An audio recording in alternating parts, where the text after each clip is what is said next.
प्रिय विद्यार्थियों, आइए देखते हैं बलिदान कहानी का सारांश। तो प्रेमचंद द्वारा रचित प्रस्तुत कहानी बलिदान सामाजिक यथार्थ पर आधारित है। इसका कथानक श्रमिक सामाजिक वर्ग पर आधारित होने के साथ साथ कृषक परिवार के सेवा त्याग और समर्पण की भावना का पोषक है। बलिदान कहानी का सारांश आइए देखते हैं। इससे पहले सभी स्टूडेंट्स से निवेदन है कि अगर उन्होंने अभी तक हमारे चैनल को सब्सक्राइब नहीं किया है तो चैनल को सब्सक्राइब अवश्य कर लें, साथ ही साथ वीडियो को भी अपने सभी मित्रों को शेयर करें। आइए शुरू करते हैं बलिदान कहानी का सारांश। मनुष्य की आर्थिक अवस्था का सबसे अधिक असर उसके नाम पर भी पड़ता है। इसी कारण शक्कर के व्यवसायी हरकचंद कुर्मी का जब कारोबार टूट गया तो उसका नाम हरखू हो गया। पहले उसके पास कई हल की खेती होती थी, लेकिन अब उसके पास केवल 5 बीघा जमीन, 2 बैल और 1 हल की खेती ही है। पहले हरखू वर्ष में 1-2 बार ही बीमार पड़ता था, लेकिन बिना दवा खाए 1 आध सप्ताह में ठीक हो जाता था। अब वह 70 वर्ष का हो चुका था। इस वर्ष भी बीमार पड़ा तो 1 महीने में भी ठीक न हुआ। यद्यपि उसके पुत्र गिरधारी ने आयुर्वेदिक औषधियों से उसकी चिकित्सा करवाई, लेकिन हरखू ठीक न हुआ। गांव के 1-2 संपन्न लोगों ने उसे अंग्रेजी दवा खाने की सलाह दी, लेकिन अपने जीवन से निराश हरखू ने 5 महीने तक कष्ट भोगकर शरीर त्याग दिया। गिरधारी ने उसका दाह संस्कार बड़ी ही शान शौकत से किया। हरखू का खेत बहुत ही उपजाऊ था। वह गांव वालों की निगाह पर चढ़ा हुआ था। वे जमींदार को नजराने के लिए बड़ी रकमों की पेशकश कर रहे थे, इसलिए जमींदार ओमकार नाथ ने गिरधारी को 100 रुपये नजराने के लिए कहा। गिरधारी के लिए नजराना देना संभव नहीं था।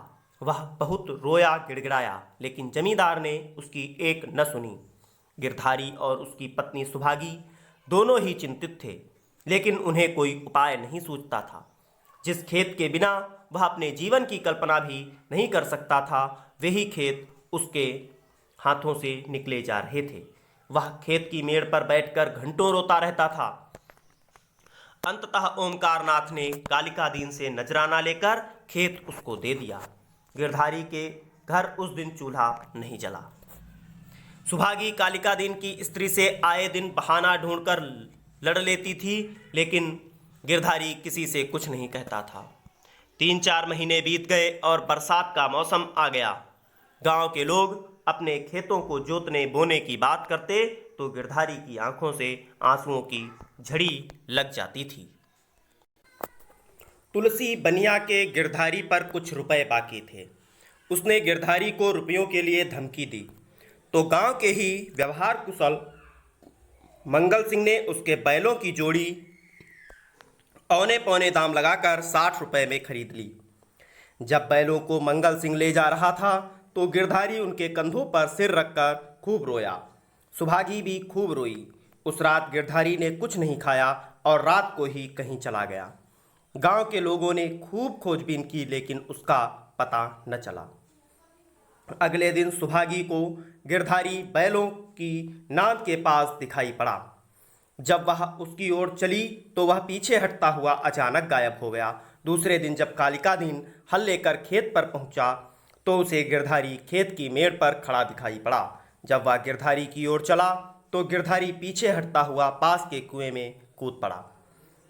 गिरधारी 6 महीने से गायब है। उसका लड़का ईंट के भट्ठे पर मजदूरी करता है। उसका गांव में कोई आदर नहीं है। कालिका दीन भी अब गिरधारी के खेतों पर नहीं जाता, क्योंकि अंधेरा होते ही गिरधारी अपने खेतों की मेड़ पर आकर बैठ जाता है और रोता है। गांव वाले अब उधर से गुजरते नहीं और उसके खेतों का नाम लेते भी डरते हैं। ये सारांश था। आप सभी विद्यार्थियों ने देखा, इसके लिए बहुत बहुत धन्यवाद। इसे आप अपनी कॉपी पर लिख लें।